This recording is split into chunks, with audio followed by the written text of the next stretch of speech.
ሰባቱ የመስቀል ላይ ጩኸቶች። ጌታችን መድኃኒታችን ኢየሱስ ክርስቶስ በአይሁዳውያን በይሁዳ አማካይነት ተላልፎ ከተሰጠበት ሐሙስ ምሽት ጊዜ ጀምሮ ብዙ መከራ ስቃይ አይቷል። ተፍተውበታል፣ ሰድበውበታል፣ ተፍተውበታል። ብዙ መከራና ስቃይ አድርሰውበታል። ይህም ይሆን ዘንድ የእሱ ፈቃድ ነውና ሆነ። ታዲያ በዚህ ጊዜ በዕለተ ዓርብ ይሰቅሉት ዘንድ ከጲላጦስ አደባባይ እስከ ቀራንዮ ድረስ በመስቀል አሸክመው እያንገላቱ እያፌዙ እየተፉበት የተለያየ ጽዋተ መከራ እያጸኑበት ወስደውታል። በመስቀል ላይም በሁለቱ ወንበዴዎች መካከል እንደ ወንበዴ ከተሰቀለባት ሰዓት ጀምሮ የተናገረባቸው ቃላት ቅድስት ቤተ ክርስቲያን ሰባቱ የመስቀል ላይ ጩኸቶች ወይም ሰባቱ አጽርሐ መስቀል በማለት ታስባቸዋለች። እነዚህ ሰባቱ አጽርሐ መስቀል የሚባሉት የመጀመሪያው ኤሎሄ ኤሎሄ ላማ ሰበቅታኒ፣ አምላኬ አምላኬ ለምን ተውከኝ የሚለው ነው። ጌታችን መድኃኒታችን ኢየሱስ ክርስቶስ በመስቀል ላይ ሳለ በ9 ሰዓት የተናገረው ቃል እንደሆነ በወንጌል ተጽፎ እናገኘዋለን። በ9 ሰዓትም ጌታችን ኢየሱስ ክርስቶስ ኤሎሄ ኤሎሄ ላማ ሰበቅታኒ ብሎ በታላቅ ቃል ጮኸ። ይኸውም አምላኬ አምላኬ ለምን ተውከን ማለት ሲሆን በአካባቢው በዛው የቆሙት ጭፍራዎቹ ደግሞ ይህን ሲል በሰሙ ጊዜ ይህስ ኤልያስን ይጣራልን አሉ። ማቴዎስ 27። ጌታችን መድኃኒታችን ኢየሱስ ክርስቶስ አምላኬ አምላኬ ለምን ተውከኝ ብሎ የተናገረበት መሠረታዊ ነገር ግን ይችን የድኅነት ቀን ከ5500 ዘመን በኋላ ያለችውን ዕለተ ዓርብ በተስፋ ይጠብቅ የነበረው አዳም ምን ወክሎ እንደሆነ አበው ያስረዳሉ። ማቴዎስ 23 የአንድምታ ትርጓሜው ይህን ያስረዳል። በመሆኑ አምላኬ አምላኬ ያለው በአዳም ተጋብቶ እንደሆነ መገንዘብ ያስፈልጋል። እንዲሁም አምላኬ አምላኬ ያለው ሰውነቱን ሲገልጥ ነው። ይህም ፍጹም አምላክነቱና ፍጹም ሰውነቱን ማለት ነው። አምላካችን መድኃኒታችን ኢየሱስ ክርስቶስ ፍጹም ሰው ፍጹም አምላክ ነው ብለን እናምናለንና። ሁለተኛው ዛሬ በገነት ከኔ ጋር ትሆናለህ ያለው ነው። ጌታችን መድኃኒታችን ኢየሱስ ክርስቶስ በደል ሳይኖርበት እንደ በደለኛ ተቆጥሮ በሁለት ወንበዴዎች መካከል ተሰቀለ። እነዚህ ሁለት ወንበዴዎች በግራና በቀኝ የተሰቀሉ ሲሆን ይህ ዛሬ በገነት ከኔ ጋር ትሆናለህ ብሎ እንዲናገር ካደረጉት ነገር አንዱ በስተግራ በኩል ያለው ወይም የሲኦል አምሳል ተብሎ የሚነገረው አምላካችን ፈጣሪያችን ኃይለ ቃል በመናገሩ፣ እንዲሁም ደግሞ በስተቀኝ በኩል ያለው የገነት አምሳል ተብሎ የሚታወቀው እሱ ደግሞ እንዴት አምላካችን እንዴት እናገራለህ? እኛስ በስራችን ነው፣ እሱ ግን ምንም የማያውቅ ነው ብሎ በመናገሩና ይህን ቃል ከተናገረም በኋላ መልሶ ለመድኃኒታችን ኢየሱስ ክርስቶስ እባክህ አስበኝ ብሎ በመናገሩ ፈጣሪያችንም ዛሬ በገነት ከኔ ጋር ትሆናለህ ብሎ ቃል የገባለት ነው። ከእነርሱ ጋርም ሁለቱ ወንበዴዎቹን አንዱን በቀኙ አንዱን በግራው ሰቀሉት ይላል መጽሐፉ። ከአመፀኞች ጋር ተቆጠረ ያለውም ይፈጸም ዘንድ ነው። ይህም ተፈጸመ። ማርቆስ 15 ላይ ይህ ይነገራል። በግራ በኩል ያለው በቀኝ በኩል የተሰቀለው ወንበዴ ጌታችን አቤቱ በመንግሥት በመጣህ ጊዜ አስበኝ አለው። ጌታችን መድኃኒታችን ኢየሱስ ክርስቶስ መልሶ እንዲህ አለው፣ እውነት እውነት እልሃለሁ ዛሬ በገነት ከእኔ ጋር ትሆናለህ። ይህንም እንዳለው ሁሉ ይህ ሰዓት ባለፈ ጊዜ የመጀመሪያው ገነት የገባው ይህ ወንበዴ መሆኑ ይታወቃል። ሦስተኛው አባት ሆይ ነፍሴን በእጅህ አደራ እሰጥሃለሁ ብሏል። ያን ጊዜም ጌታችን መድኃኒታችን ኢየሱስ ክርስቶስ ድምፁን ከፍ አድርጎ አባት ሆይ ነፍሴን በአንተ እጅ አደራ እሰጥሃለሁ ብሎ ጮኸ። ይህንም ብሎ ነፍሱን ሰጠ ይላል ሉቃስ 23።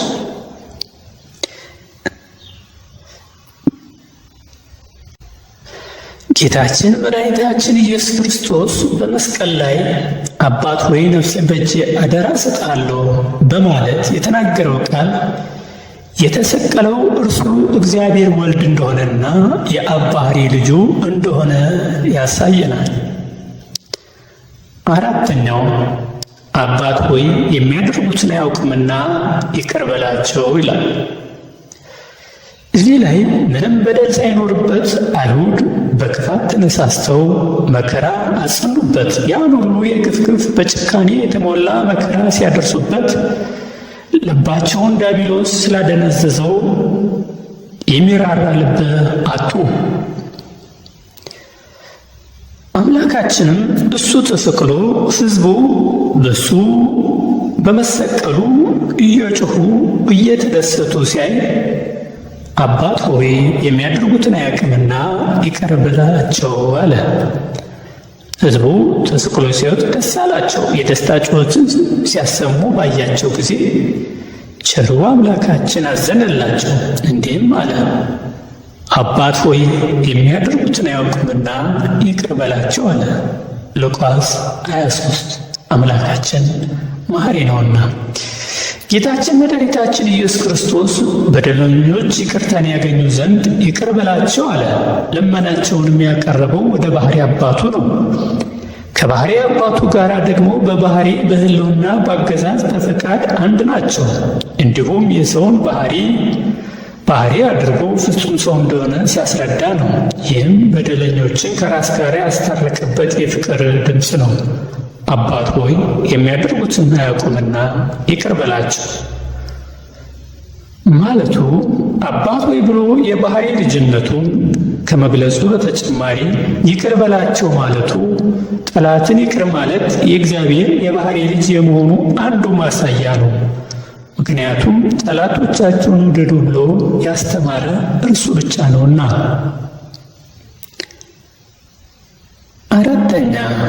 አምስተኛ እነሆ ልጅሽ እናትህን ነዋት አለ። ጌታችን መድኃኒታችን ኢየሱስም እናቱን የሚወድና የሚወደውን ደቀ መዝሙሩን ቆሞ ባያቸው ጊዜ ይላል። እዚህ ላይ ጌታችን መድኃኒታችን ኢየሱስ ክርስቶስ በተሰቀለ ጊዜ ድንግል ማርያም በሰዓቱ አልነበረችም። ሕዝቡ እጅግ በጣም ትልቅና ሰፊ ስለነበር ከጲላጦስ አደባባይ ወደ ቀራንዮ ሲወስዱት እሷ ከሕዝቡ ጋር ወየው ልጄ ወዴት ሄደ እያለች ፍለጋ ነበር። አንዱ ሰቅለውታል ይላታል፣ አንዱ ገለውታል ይላታል። በዚህ ጊዜ ከሕዝቡ ጋር ወደ ኋላ ቀርታ ስለነበር ከተሰቀለ በኋላ በመስቀሉ ላይ ሆኖ እናቱን ፈለጋት። ለሚወደው ደቀ መዝሙሩም እናቴን ጥራልኝ አለ። ደቀ መዛሙርቱም ዮሐንስ ነጎድጓድ ካለችበት ሄዶ ፈልጎ አመጣትና ልጅሽ ተሰቅሏል ብሎ ነገራት። ወደፊትም አቀረባት። በዚህ ጊዜ ሁሉም ቆመው ባያቸው ጊዜ እናቱን እንቺ ሆይ እነሆ ልጅሽ አላት። እነሆ ልጅሽ አላት። ከዚያም በኋላ ደቀ መዝሙር እናትህ እንኋት አለው። በዚያችም ሰዓት ጀምሮ ደቀ መዝሙሩ ተቀብሎ ወደ ቤቱ ወሰዳት። ዮሐንስ 19። ደቀ መዝሙሩ ተብሎ የተጠቀሰው ጌታችን ይወደው የነበረ ቅዱስ ዮሐንስ ወንጌላዊ ነው። ይህንም የጻፈው እርሱ ነው። ዮሐንስ 21። ቅዱስ ዮሐንስ ከ12 ደቀ መዛሙርቱ አንዱ ቢሆንም ሐሙስ ማታ እረኛው ሲያዝ ከተበተኑት በጎቹ ጋር አብሮ አልሸሸም። ከዚያችም በአስጨናቂዋ ሰዓት ከጌታችን ጋር እስከ እግረ መስቀሉ ተጓዘ። የክርስቶስ ፍቅር ፍርሃቱን ሁሉ አርቆለት የአይሁዳን ቁጣና ዛቻ ሳይፈራ ጸንቶ በመቆሙ እናታችን ቅድስት ድንግል ማርያም ለእኛ ሁሉ እርሱ በኩል ተሰጠችን። እናታችን ድንግል ቅድስተ ማርያም ሁልጊዜም ቢሆን በእግረ መስቀሉ ስር ለሚገኙ ልባቸው ቀራንዮን ለሚያስብ ሁሉ እናት እንድትሆን እነርሱም ልጆቿ እንዲሆኑ በቅዱስ ዮሐንስ በኩል ተሰጥታናለች። በመሆኑም እነሆ ልጅሽ እነሆ እናትህ የሚለው የመስቀሉ ቃል በመስቀል ላይ የተከፈለልን ዋጋ አስበን በእርሱ አምነን በምግባር ታንጸን እንደ ፍቃዱ በምንኖር በክርስቲያኖች ለደህንነታችን ምክንያት በሆነች በእመ አምላክ በቅድስት ድንግል ማርያም መካከል የእርሷ እናትነት የእኛ ልጅነት የተመሰረተበት የፍቅር ቃል ነው። 6ኛ ተጠማሁ። ከዚህም በኋላ ጌታችን መድኃኒታችን ኢየሱስ ክርስቶስ ሁሉ እንደተፈጸመ ባየ ጊዜ የመጽሐፉ ቃል ይፈጸም ዘንድ ተጠማሁ አለ። ውኆችን በእፍኙ የሰፈረ የባሕር አሸዋን የቆጠረ ውኆቹንም ጠርቶ በምድር ፊት ላይ የሚያፈሳቸው የባሕር ጥልቀትንና ዳርቻን የወሰነ የኤርትራን ባሕር እንደ ግድግዳ ያቆመ አምላክ ተጠማሁ ብሎ ጮኸ። ኢሳይያስ 40:12 አሞጽ 9። የተጠማ ወደ እኔ ይምጣና ይጠጣ፣ በእኔም የሚያምን መጽሐፍ እንደተነገረ የሕይወት ምንጭ ከሆዱ ይፈልቃል ዮሐንስ 7 በማለት እርሱ የሕይወት ውሃ እንደሆነ ተናገረ። አምላክ ሲሆን ተጠማሁ ብሎ መጮኹ ስለምንድን ነው ብለን የቅድስት መጽሐፍትን ስንመረምር አንደኛ የመከራውን ጽናት ከሚነግረው በላይ መከራውን እንዳጸኑበት የሚያሳይ ሲሆን፣ በሁለተኛ ደረጃ ደግሞ እርሱ የተጠማው የሰውን መዳን ነው። ሌላው ደግሞ በዚያን ወቅት እንኳ ከክፉ ሥራው ተመልሶ የሚጸጸት የሚራራ ንስሐ የሚገባ ሰው በማጣቱ መድኃኒት እርሱ ቀርቦ ሳለ የሰው ልጅ ባለማስተዋሉ ወደ እርሱ በፍቅር ባለመቅረቡና ባለመመለሱ ተጠማሁ አለ ይላሉ። 7ኛ ሁሉ ተፈጸመ። ጌታችን መድኃኒታችን ኢየሱስም ሆምጣጤውን ቀምሶ ሁሉ ተፈጸመ አለ። ራሱንም አዘንብሎ ነፍሱን ሰጠ። ዮሐንስ 19። ጌታችን መድኃኒታችን ኢየሱስ ክርስቶስ በዕለተ ዓርብ በመስቀሉ ላይ ሳለ ተፈጸመ ብሎ መናገሩ ብዙ ትርጉም ያለው ቃል ነው። እነርሱም በነቢያት ስለ እኔ የተነገረውን ትንቢት የተመሰለው ምሳሌ በቅዱሳን አበው የተቆጠረው ሱባኤ ጊዜው ደርሶ የአዳም ተስፋ ተፈጸመ። የሰው ልጅ በዲያብሎስ አገዛዝና በሞትና በጨለማ ሥልጣን በአጋንንት ወጥመድ ታስሮ የሚኖርበት የፍዳ ዘመን አለቀ፣ ተፈጸመ። በእግዚአብሔርና በሰው በመላእክትና በሰው በሰማይና በምድር መካከል ቆሞ የነበረው የጥል ግድግዳ ፈረሰ። የተጻፈው ዕዳ ጽሕፈት ተደመሰሰ። የሰው ልጅ ዕዳ በደል ተከፈለ።